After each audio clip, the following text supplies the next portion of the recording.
हर कोई प्यार चाहता है, लेकिन उसकी असली कीमत के लिए कोई तैयार नहीं होता, क्योंकि कभी कभी प्यार हमें कंप्लीट नहीं करता। वो हमें तोड़ देते हैं, बिखर देते हैं और एक ऐसे इंसान बना देते हैं जिसे हम पहचान भी नहीं पाते। और यही होता है जनार्दन के साथ भी रॉकस्टार मूवी में। ये सिर्फ म्यूजिक या लव स्टोरी नहीं है, ये कहानी है दर्द और खुद को ढूंढने की। आज मैं आपको 11 लाइव लेसन्स दिखाऊंगा रॉकस्टार की मूवी में, जो ज़्यादा लोग इग्नोर कर देते हैं। Lesson 1, dream. बड़े सपने देखने के लिए परफेक्ट लाइफ होने का ज़रूरत नहीं है।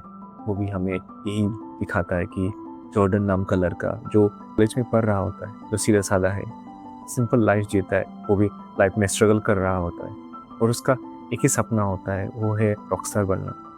और मूवी में हम देखते हैं कि वो कैसे रॉकस्टार बना, उसका वो सपने को वो पूरा कर लेता है।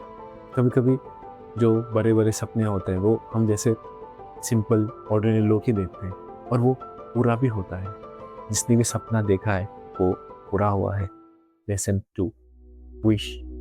हम भगवान से मांगते हैं, यूनिवर्स से मैनिफेस्ट करते हैं और ज़िंदगी हमें वही देता है जो हम मांगते हैं। मूवी में हम ये देखते हैं कि जॉर्डन को कोई सुनता नहीं है, ना कॉन्फिडेंस, ना पर्सनैलिटी, ना स्टोरी। वो चाहता था लोग उसे सुने, तो उसका पहला मांग होता है कि जिम मॉरिसन जैसा बने, क्योंकि जिम मॉरिसन स्टेज पे जाके चिल्लाता है, कुछ भी बोलता है, मिडिल फिंगर दिखाता है और लोग उसे सुनता भी है। जॉर्डन फेम चाहता था और जिंदगी ने उसे वही दिया। लेसन 3, दर्द और तकलीफ। ये लेसन 3 उसके दूसरी मांग से आई है। वो दर्द और तकलीफ के पीछे भागने लगता है, क्योंकि लोग उसे बोलते हैं कि बड़ा आर्टिस्ट बनने के लिए दिल उतना ज़रूरी है, दर्द और तकलीफ से गुजरना ज़रूरी है, तो वो उसके पीछे भागने लगता है। तो स्ट्रगल होता है, वो हम ढूंढ नहीं सकता, वो खुद ज़िंदगी हमें देता है, वो वक्त पे आता है। Lesson 4, comfort zone. जब हम अपनी कंफर्ट जोन से बाहर निकल के आते हैं, तब हम ग्रो करते हैं। हीर जेजे को कंफर्ट जोन से बाहर निकलती हैं, वो एडवेंचर्स और सारे क्रेजी मोमेंट्स करते हैं। जॉर्डन घर से पहली बार दूर जाता है सिर्फ हीर के लिए। उसको कोई ऐसा मिलता है तो उसके साथ वक्त गुजारे। पहली बार जेजे जीना शुरू करता है, कोई ऐसा मिलता है जो उसे जीना सिखाए।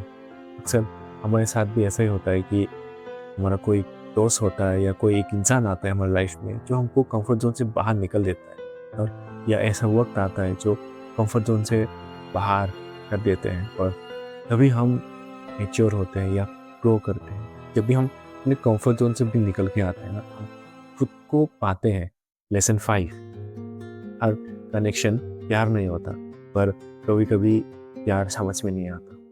ये उसकी लाइफ में आती है और जॉर्डन का लाइफ को बदल देता है।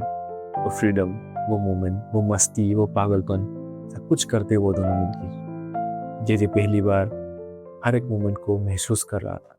जब हम किसी के साथ कंफर्टेबल हो जाते हैं, हम खुद को खोल के रख देते हैं, अपना सुख दुख, अच्छाई बुराई सब कुछ दिखा देते हैं, और वही हमें कुछ कनेक्शन जैसा फील होता है। लेसन 6, कभी कभी एक ऐसा मोमेंट आता है जो जिंदगी को बदल देता है। हम मूवी का वो आइकनिक सीन देख सकते हैं। ये हाँ कहता है, लेकिन जॉर्डन समझ नहीं पाता कि ये हाँ प्यार का इजहार है या सब कुछ छोड़ के उसके साथ जाने। कबीर उसके पास था ना, वो उसके हाँ को ढंग से समझ नहीं पाया। सब कुछ वही बदल सकता था, लेकिन वो समझ नहीं पाया। हमारी गलती क्या है पता है? हम सोचते हैं कि हमारे पास वक्त है, हम सोचते हैं कल बोल लेंगे या अगली बार मिल लेंगे, लेकिन कभी कभी ना ये अगली बार नहीं आता है। अगर आप किसी से प्यार करते हो, आप किसी का शुक्र करते हो, तो आज बोल दो, तो क्या पता वो अगली बार मिले या ना मिले, क्योंकि रॉकस्टार बनने के बाद उसको सुनने वाला कौन था। लेसन 7, हम अक्सर चीज़ों की वैल्यू उन्हें खो देने के बाद ही समझ में आता है। मूवी में हम देखते हैं कि ईद चली जाती है, जॉर्डन को समझ में आता है कि वो उससे प्यार करता है। अब वो कहना चाहता था उस हाँ का जवाब, लेकिन वो कह नहीं पाता, क्योंकि अब ईद बहुत दूर जा चुकी है। पता है, जो वक्त पर एक्शन नहीं लिया ना, वो बाद में रिग्रेट बन जाता है। जैसे कोई यूट्यूब स्टार्ट करना चाहता है या कोई बिजनेस स्टार्ट करना चाहता है, वो सोचता है कि अच्छा वक्त आएगा, जब पूरा परफेक्ट हो जाएगा तब करेंगे। लेकिन जब कोई अपना दोस्त स्टार्ट कर दिया, सक्सेस बन गए, वो बाद में रिग्रेट बन जाता है। लेसन 8, जब सब कुछ टूट जाता है तब इंसान खुद को पाता है। मूवी में हम देखते हैं कि जॉर्डन को घर से बाहर निकल लेता है और उसका प्यार भी चला जाता है। वो पूरी तरह से टूट चुका है। जॉर्डन तभी दरगाह में पहुंच जाता है जब उसका इंटरनल चेंज आया, स्पिरिचुअली चेंज हुआ, वो उसका असली सफ़र शुरू होता है। कभी कभी ना जिंदगी हमें तोड़ देते हैं ताकि हम खुद को दोबारा बना सकें। यही ब्रेकडाउन ही हमारे आइडेंटिटी को एक नया शेप देता है, एक नया रूप देता है। जैसे किसी का एग्ज़ाम में फेल हो गया, नौकरी नहीं मिला, बिजनेस में फेल हो गया, हमें लगता है कि सब कुछ ख़त्म हो गया। अगर हम उस वक्त पे उस फेलियर से सीखें और कुछ फिर से नया बनाए ना, हम सक्सेस अचीव कर लेंगे। लेसन 9, हर सही लगने वाली फीलिंग सही नहीं होता। मूवी में हम देख सकते हैं कि वो दोनों फिर से मिलते हैं, एडवेंचर करते हैं और जॉर्डन का प्यार भी उभर के आता है।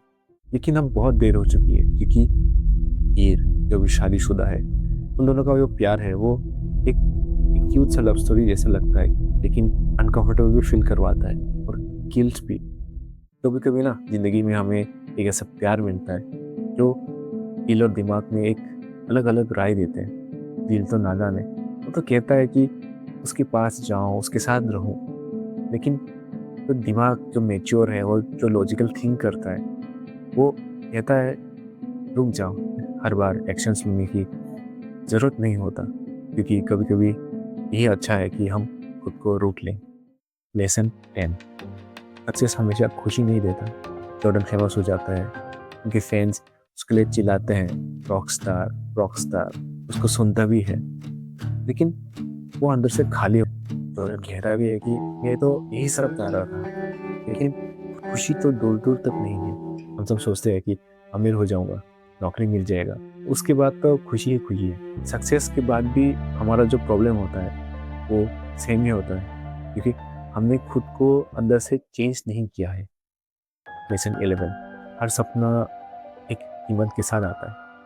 जॉर्डन का सपना था रॉकस्टार बनना, जिम मॉरिसन जैसा लाइफ जीना। उसने मांगा था फेम, सक्सेस, आइडेंटिटी, सब कुछ मिल गया उसको, लेकिन उसने कुछ खोया भी है। उसने खोया है हीर, उसके दोस्त, उसके घर। याद है उसका दूसरी मांग, जो दिल टूटना, दर्द, तकलीफ। और ये भी होता है मूवी का वो दूसरा आइकनिक सीन जहाँ पे जॉर्डन बर्टअप में लेटा हुआ है और उसका जो गिटार है वो जल रहा होता है। छोटा सा ट्विस्ट होता है कि मूवी में एक वक्त होता है जब जॉर्डन हीर को कहता है कि तो मेरा गिटार जैसा है। कुछ लव स्टोरी होता है जो पूरा नहीं होता, वो हैप्पी एंडिंग के लिए नहीं बना होता। कुछ पाने के लिए तो कुछ खोना तो पड़ता है ना। अपने सपने को पूरा करने के लिए हमें कुछ सेक्रीफाइस करना पड़ता है। फैमिली टाइम, रिलेशनशिप और मेंटल पीस, ये सब होना पड़ता है। उन दोनों के प्यार को देखते हुए मैं बस 2-3 लाइन कुछ कहना चाहता हूँ। तो मेरे पास था जैसे दर्द में कोई राहत हो, पर तुझे पा न सका। चाहे कितनी भी इबादत हो, दुनिया की सरहदों से परे उस मैदान में मिलेंगे जहाँ ना मैं बुरा हूँ ना तुझ में कोई मुनाफात हो। रॉकस्टार हमें ये नहीं सिखाता कि सपना मत देखो, बल्कि ये सिखाता है कि सपना देखो, उसको पूरा करो, दुनिया जीत लो। लेकिन याद रखना, जॉर्डन की तरह तुम्हारे पास फेम, पैसा, बहुत ऊंचाई पे पहुंच जाओ तो तुम अकेला खड़े मत होना, क्योंकि सपने की जर्नी में हम अपनी मासूमियत, अपने दोस्त, अपने घर, अपने आप को खो मत देना। जिंदगी के हर पल को जीना है। आज मैं आप सबसे एक सवाल पूछना चाहता हूँ। अगर आपको वो सब मिल जाए जो आप चाहते थे, लेकिन उसके लिए आपको अपनी घर, अपनी परिवार, अपनी पीस, अपनी सबसे प्यारी चीज़ खोना पड़े, तो क्या आप उसे सक्सेस कहोगे? अगर आपको रॉकस्टार से कोई लेसन्स मिलता है तो कमेंट में ज़रूर लिखना। अगर आपको ऐसी डीप मैसेज, डीप लेसन्स और साइकोलॉजी का वीडियो देखना चाहते हो तो चैनल को सब्सक्राइब कर लेना। मिलते हैं नेक्स्ट वीडियो में।